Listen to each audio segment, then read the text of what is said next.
So I now have all of my wiring done correctly.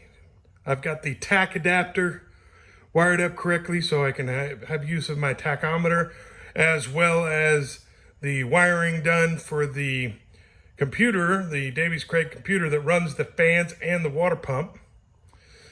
And I think I've got this carburetor set up a little bit so that it'll run here. I'll have to do some more final tuning on it. But let's go ahead and give it a start up so we can hear it again. All right, let's give it a start.